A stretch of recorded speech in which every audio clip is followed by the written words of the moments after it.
Hello students, आज हम लोग अमर सेन के इकोनॉमिक्स के बारे में पढ़ेंगे।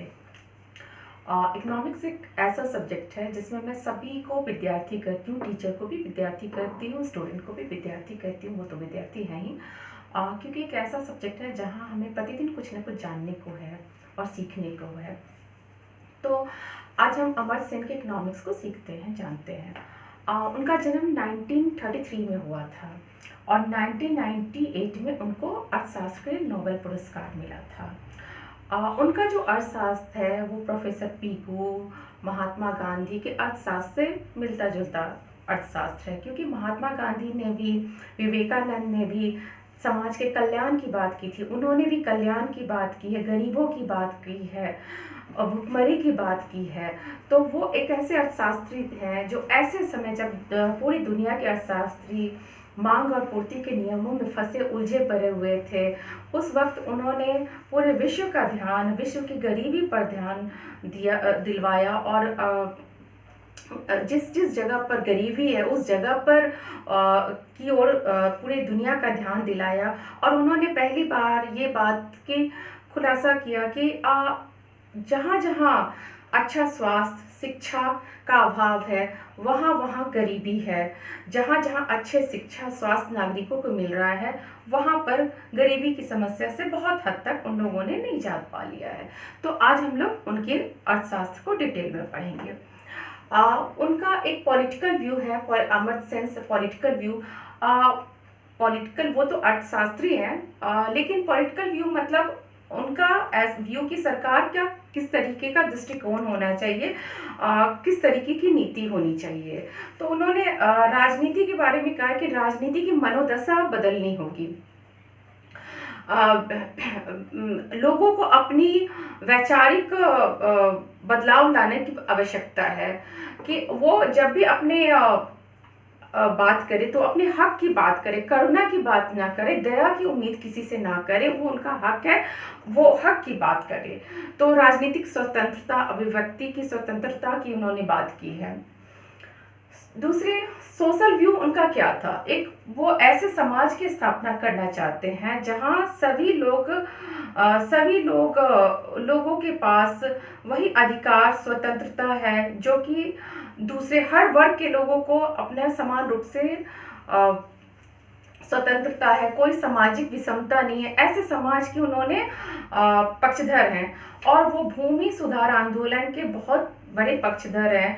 उनका यह मानना है कि भूमि सुधार आंदोलन हो जाता है तो आर्थिक विषमता का बहुत हद तक निवारण हो जाता है। जात पात, आरक्षण जैसे मुद्दा अपने आप उनको सॉल्व हम कर लेंगे।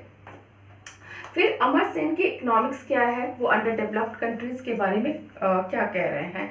तो उन्होंने सबसे पहले ये बताया है कि जितनी भी अंडर डेवलप्ड कंट्रीज के अर्थशास्त्री या नीति निर्माता हैं, आर्थिक नीतियों को जो निर्माण करते हैं, तो उन्हें किसी भी तरीके की मांग पूर्ति या किसी भी तरीके के नियम को छोड़ के सबसे पहले उस देश की भुखमरी और बेकारी की समस्या को देखना होगा और इस तरह का वातावरण तैयार करना होगा जहां पर हर व्यक्ति को स्वास्थ्य, शिक्षा का लाभ मिल रहा है, अच्छा स्वास्थ्य शिक्षा मिल रहा है। इससे गरीबी की जो भयंकर समस्या है उसको कंट्रोल करने में बहुत हद तक सहायता मिलेगा।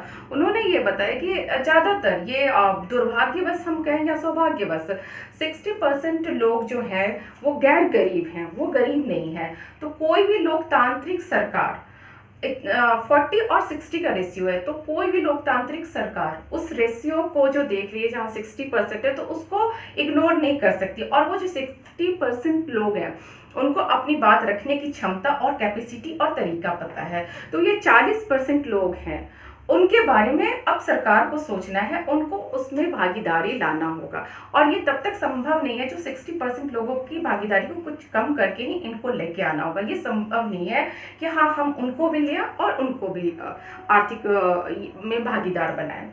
तो ये चीज़ जो उनको सबसे पहले इस तरीके की बातें उन्होंने बताई। इसके बाद उन्होंने कहा कि जब भी जो अर्धविकसित देश हैं उनके निर्माताओं को ये देखना होगा कि जब देश में मुद्रास्फीति है या लोगों के पास रोजगार नहीं है और सामान और वस्तुओं के दाम बढ़ रहे हैं, तो उस वक्त गरीबों की आय को बढ़ा देनी चाहिए सरकार को, क्योंकि सबसे सीधा प्रभाव गरीबों पर पड़ता है और वो गरीब और गरीब हो जाते हैं। अगर महंगाई आती है तो गरीब और ज़्यादा गरीब हो जाते हैं। तो इस बात पर उनको ध्यान देना होगा कि उनको उसको तुरंत उनकी, जब अगर महंगाई बढ़ रही है तो गरीबों की और मध्यम वर्गीय लोगों की आमदनी को बढ़ानी होगी। तो इस तरीके के उन्होंने बोला है। उन्होंने उन्होंने बताया कि चीन है, कोरिया है, ये सब देश है जहां इन सभी बातों पर ध्यान दिया गया, स्वास्थ्य जैसी सुविधाएं, शिक्षा जैसी सुविधाएं और जो भी बेसिक नीड्स है उसको पूरा किया गया नागरिकों को। आज वो डेवलप्ड हैं। लेकिन भारत पाकिस्तान जैसे देश हैं जहां पर, इसके लिए उन्होंने चिंता भी जताई है कि जहां पर इन सभी बातों का और कुछ सामाजिक प्रॉब्लम भी है, तो इस तरीके के जगह यहाँ पर इस तरीके की प्रॉब्लम है, वहां पर हमारा आर्थिक विकास की दर नीचे है। तो सबसे पहले, जैसा कि गांधी जी का भी अर्थशास्त्र कहता है कि वितरण की समस्या पर ध्यान देना होगा, उत्पादन से ज्यादा वितरण की समस्या पर ध्यान देना होगा। तो अमर्त्य सेन का भी अर्थशास्त्र यही करता है कि एक कल्याण की बात करें, एक समाज के कल्याण की बात करें, पूरे विश्व के कल्याण की बात करें और सारे विश्व से इस गरीबी को हटा दे। और उनकी जो नीतियां हैं कि हमें सबसे पहले बेरोजगारी और गरीबी की समस्या को ध्यान देना होगा, उन पर उनको आर्थिक विकास के सारे प्रोग्राम में भागीदार बनाना होगा। तभी भारत पाकिस्तान जैसे देश जो आगे बढ़ पाएंगे और जहाँ कहीं भी डेवलपमेंट से हम लोग पीछे हैं वो आगे आ पाएंगे। और अमर्त्य सेन का अर्थशास्त्र कामयाब है। आप लोग भी बच्चों पढ़ो ज़रूर अमर्त्य सेन का अर्थशास्त्र। धन्यवाद।